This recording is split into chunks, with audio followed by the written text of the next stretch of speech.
A group of friends once arrived at a remote campsite deep in the forest, but when they stepped into the clearing, something immediately felt wrong. In the center of the campsite, a campfire was already burning. None of them had been there before. The fire was fresh, the wood still crackling, and the flames were strong.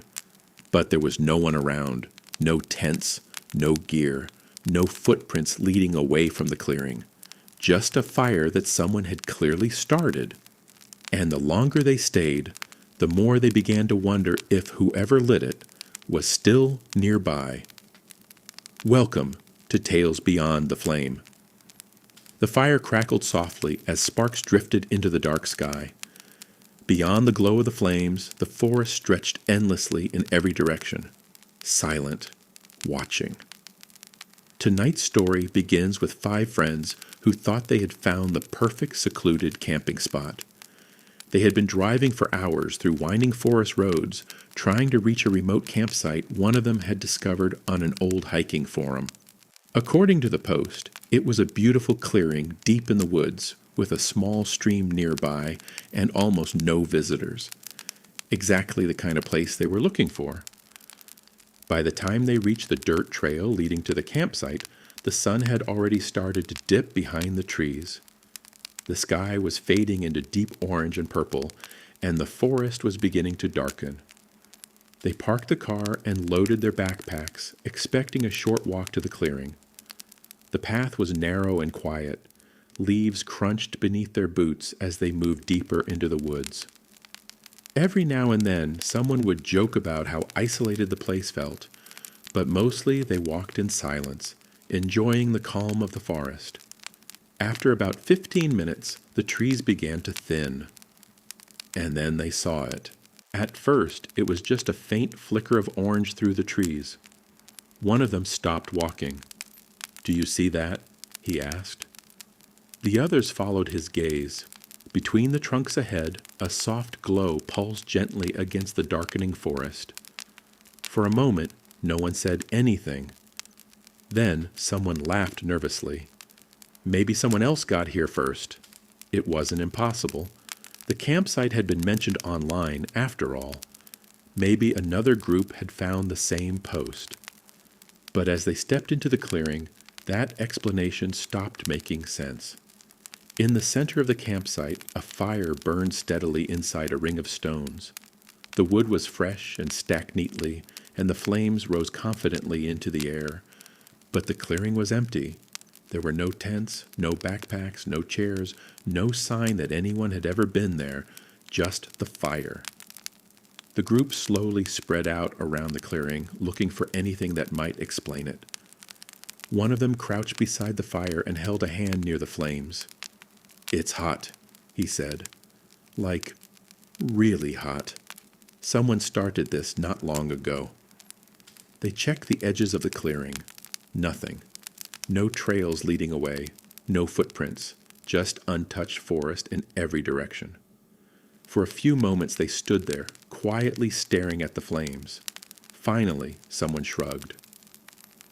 "Well, free fire, I guess?" The tension broke with a few laughs. They were already here, and it was getting dark fast.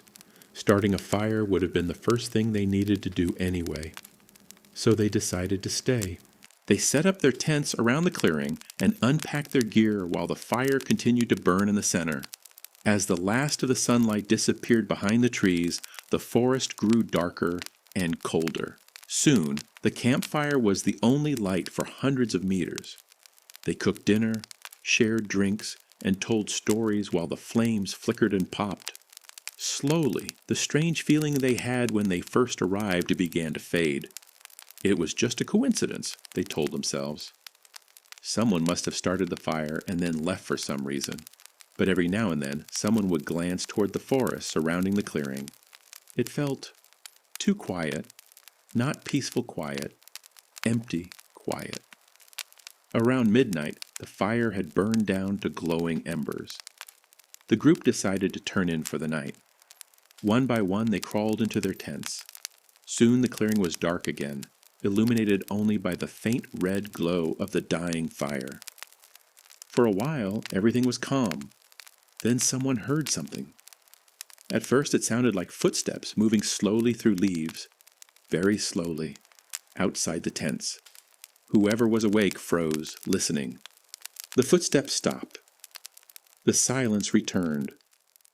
After a few minutes, they convinced themselves it had probably been an animal. The forest was full of them. Eventually, they fell asleep. Sometime later, one of them woke up again. At first, he didn't know why. Then he noticed the light. A flickering orange glow was shining through the fabric of the tent. He sat up. The fire had gone out hours earlier. Slowly, he unzipped the tent and looked outside. The campfire was burning again. The flames were tall and bright, just like when they had first arrived, but no one from the group was awake. He stepped out of the tent and looked around the clearing. The other tents were completely still. Everyone else was asleep. And yet, somehow, the fire had been rebuilt. Fresh wood had been stacked onto the embers, and the flames crackled loudly in the quiet night. He stared at it, confused. Then he heard something behind him. A single step in the leaves. He turned around quickly. The forest was dark and empty, but deep between the trees, just beyond the reach of the firelight, something moved. Not an animal. Something standing. Watching. For a long moment, neither of them moved. The figure remained just outside the glow of the fire, barely visible in the darkness between the trees. Then it slowly stepped back and disappeared. The man stood frozen beside the fire, staring into the forest. He didn't follow. He didn't call out. Instead, he quietly woke the others. Within minutes, the entire group was packing their gear in silence. No one argued. No one asked many questions. They could all see the fire, burning again, and none of them had touched it. By the time the sun began to rise, they were already hiking back down the trail toward the car. As they left the clearing, one of them looked back. The fire was still burning, and for just a moment he thought he saw someone standing beside it, waiting for the next group to arrive. Some campers believe certain places in the wilderness are never truly empty. Sometimes the fire is already burning, and sometimes it isn't meant for you. If you enjoy strange and mysterious stories told around the fire, subscribe for more tales told beyond the flame.